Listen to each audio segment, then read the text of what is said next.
welcome back to Simon's Shed, and welcome to another servicing video. This time we've got a Graham Farish steam loco. It's the Ivatt 2MT, known as the Mickey Mouse. And I almost didn't service this for a number of reasons. One, it's an N-gauge steam loco, and N-gauge valve gear, if you mess anything up, can be pretty much impossible to put back together again. So I was a bit worried about that, and also it was actually running quite well, but it was sort of next in the list. And when I had a look, I found an issue with a missing traction tyre, and I've come up with a solution to that. So we'll sort that out. We'll give it a good clean and strip it down, oil it, and yeah, give it a good service. So the first thing we're going to do is take the front pony truck off, and it's just one screw underneath to do that. And I'm going to note that sort of gold springy thing underneath. Just note carefully the way that goes. So we take that screw out. And yeah, this has been a really good runner. Nearly lost the screw there, but fortunately it didn't land too far away. And we've got some screws in the base keeper plate as well, now that the front pony truck is off.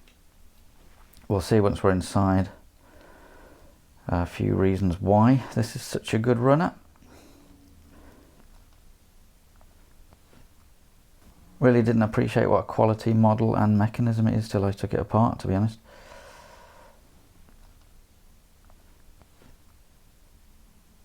So we've got one screw there that sort of fixes the drawbar between the tender and the loco. And we've got the base keeper plate off. Now here I'm actually trying to remove the wheels, but the tender body pops off, so that is that. And that's the circuitry, and the chip is in the tender. Really must upgrade that to a better chip. A little bit of force required to take the wheels off. I wanted to get these off and clean the points to make sure they're making good electrical contact with those strips you see there for the pickups.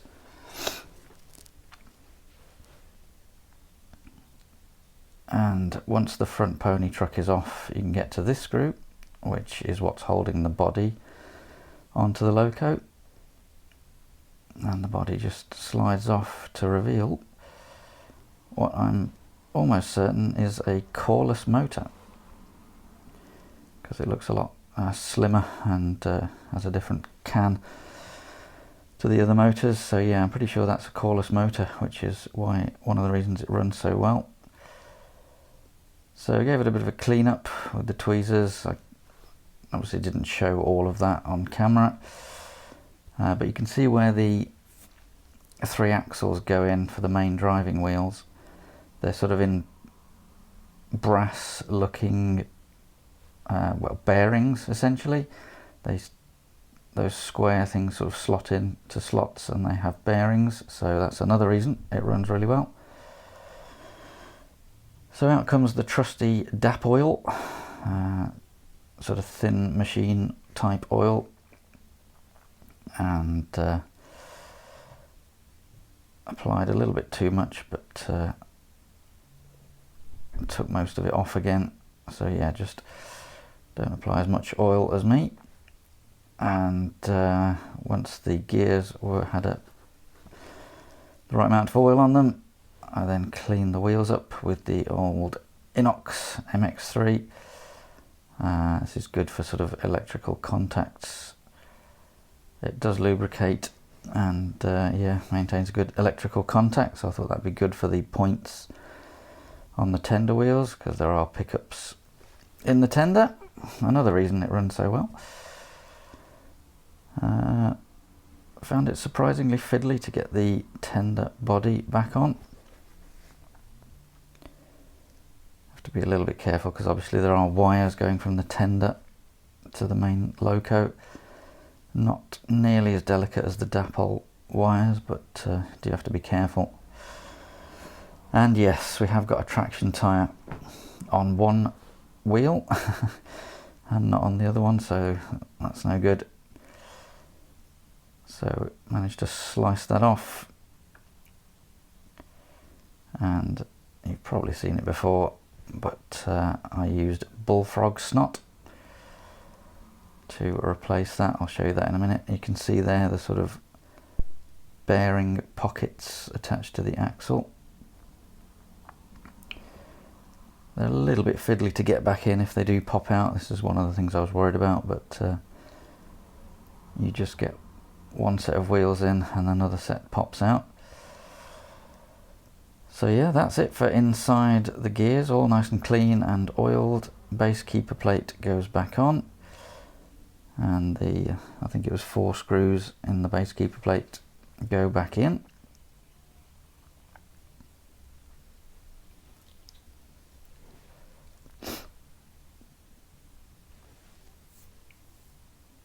At this point I'm just keeping everything crossed that it all goes back together nicely and works again once it's back together.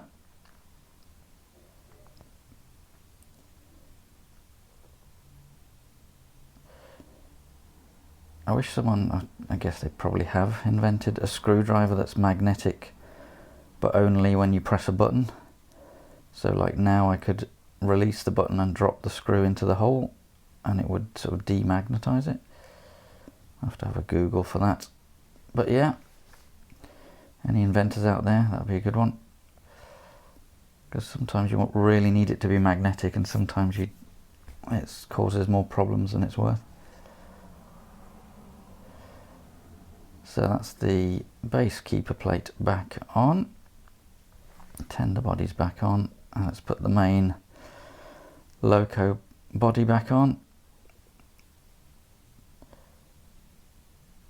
That's the drawbar for the tender, but yeah, the main body slides on fairly easily. I did clean up the contacts as well in the tender, you saw there. So yeah, now the body's slid back into place. We just put that screw back in. And this, I did cut out a lot of putting this in one way up and then the other way up, which is why, see, that's clearly the wrong way up. That's why I paused it at the start and showed you that that sort of metal piece is actually a spring that goes the other way up to sort of spring the pony truck back onto the track. So do not put it in that way around. Yeah, I spent a long time doing this, looking at instructions and trying to look back at the video, and that's the way around it should go. It just doesn't feel like it should go that way around when you're putting it back together. So we pop that screw back in on the front pony truck. This is probably attempt number 4 or 5, to be honest, but I won't make you watch all of that. And you can see how it springs there. Now we have to get this sort of electrical connection back in place from the tender to the loco. So that slides and makes electrical contact at the sides there, and then that bar at the front just clips back in. So that's a nice, easy, chunky screw for N gauge, which was a refreshing change. And you can see there the holes for the wheels to go back in. This took quite a long time as well. Does need quite a bit of force to get these back in, which is a little bit scary. But once those are all back in, I just gave them a check to make sure they're nice and free rolling and actually touching the electrical contacts in the right place. And as I said, we need to fix that traction, well, both traction tyres. We've got some Bullfrog Snot. It's a sort of a liquid traction tyres. It wasn't cheap, but I don't think you'd ever need to buy more than one pot of this, because you can see how much you get and how little I actually use.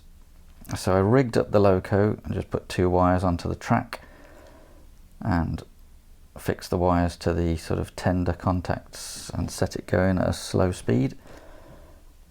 And this is how I did it. I sort of built it up in layers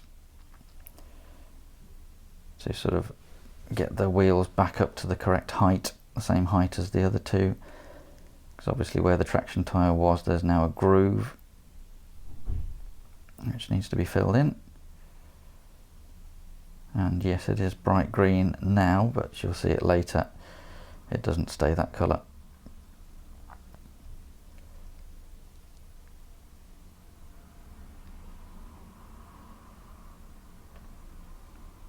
It doesn't dry too quickly, so it's fairly easy to get it off and start again, or sort of, as you can see, sort of mould it, play with it till you get it nice and even and a good coat, the right height that you need for the traction tyres. Did spend quite a while sort of shaping it after I put it on, to make sure it was sort of level on both sides and nice and even.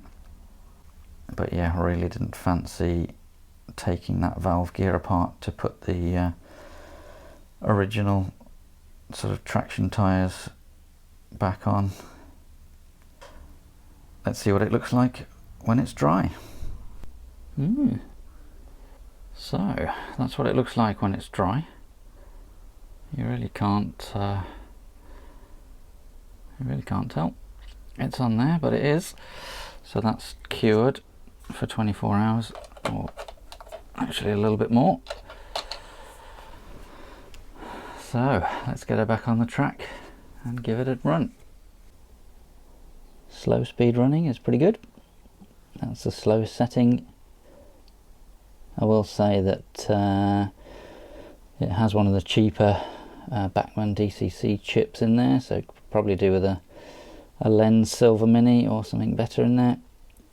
It would probably perform even better. I think she is running better. Seems to be a bit smoother and quieter.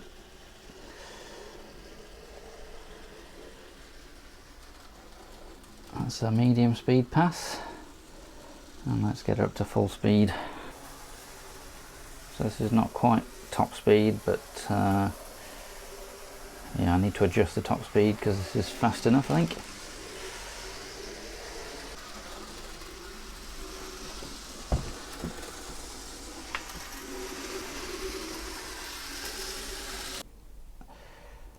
There we go. Let's couple her up and test those traction tyres.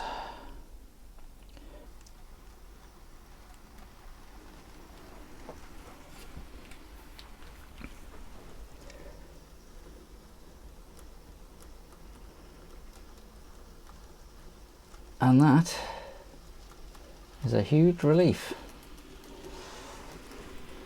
because there were a few points during that process where I wasn't entirely sure I'd be able to get it back together and working again. So yeah, that's good to see. Servicing steam locos is scary, but we got there and we got a good result. So all is well. So thanks very much for watching. Oh, I need to clean that point. Thanks very much for watching. Please like and subscribe, and I'll see you soon.